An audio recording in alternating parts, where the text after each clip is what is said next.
नमस्ते दोस्तों, मेरा नाम स्नेहा है। मेरे पति फौज में तैनात थे और मैं अपने सास ससुर के साथ गांव में रहती थी।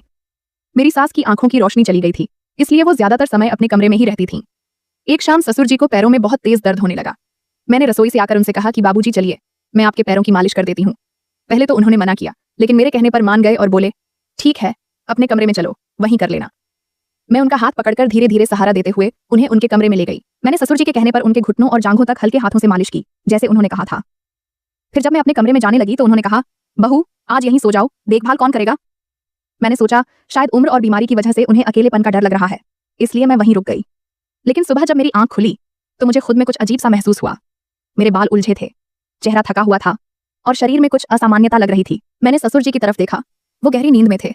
मैंने घबराकर उनसे पूछा, बाबूजी क्या रात को कुछ हुआ था? मैं इतनी अजीब सी क्यों महसूस कर रही हूँ? उन्होंने कहा, नहीं बहू, तुमने कोई सपना देखा होगा। दरवाजा तो अंदर से बंद था, लेकिन मेरे मन में सवाल रह गया, क्योंकि कुछ था जो सही नहीं लग रहा था। मैंने अपनी बात पर भरोसा बनाए रखा, क्योंकि मुझे अपने शरीर में जो बदलाव महसूस हो रहे थे वो किसी भ्रम का हिस्सा नहीं लग रहे थे। मैंने ससुर जी से कहा, बाबूजी मुझे ऐसा लग रहा है जैसे किसी ने मेरी अस्मिता को छुआ हो। लेकिन उन्होंने साफ इनकार करते हुए कहा, मैं अपनी बहू के साथ ऐसा सोच भी नहीं सकता, यहाँ तो कोई और आया ही नहीं। उनकी बातों पर थोड़ा भरोसा कर भी लेती, लेकिन मैंने 2 दिन पहले ही कमरे में एक छोटा कैमरा छुपाकर लगाया था ताकि सच को जान सकूं। उस रात मैं बहुत कमजोर महसूस कर रही थी, फिर भी किसी तरह कमरे में जाकर रिकॉर्डिंग चेक की। जो मैंने देखा उसने मुझे हिलाकर रख दिया।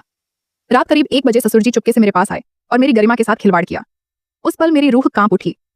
ये सब देखने के बाद मेरे अंदर बहुत गुस्सा और दुख दोनों था। मैं सीधे ससुर जी के पास गई। वो गहरी नींद में थे।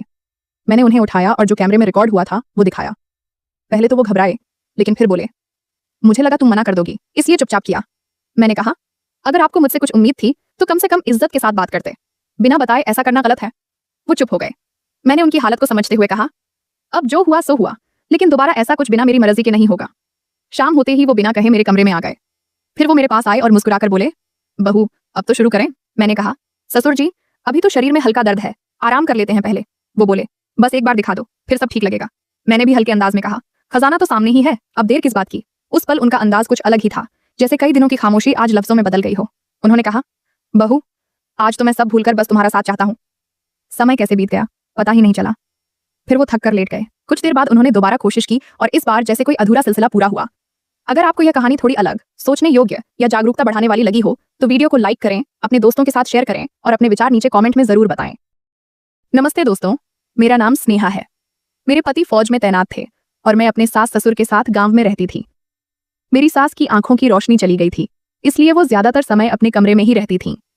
एक शाम ससुर जी को पैरों में बहुत तेज दर्द होने लगा।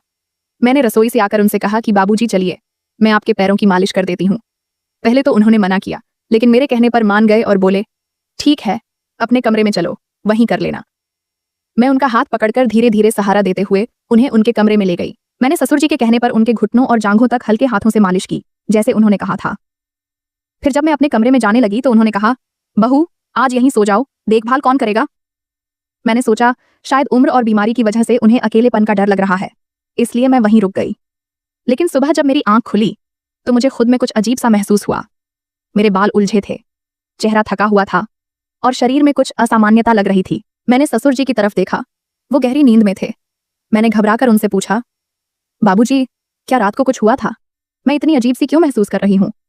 उन्होंने कहा, नहीं बहू, तुमने कोई सपना देखा होगा। दरवाजा तो अंदर से बंद था, लेकिन मेरे मन में सवाल रह गया, क्योंकि कुछ था जो सही नहीं लग रहा था। मैंने अपनी बात पर भरोसा बनाए रखा, क्योंकि मुझे अपने शरीर में जो बदलाव महसूस हो रहे थे वो किसी भ्रम का हिस्सा नहीं लग रहे थे।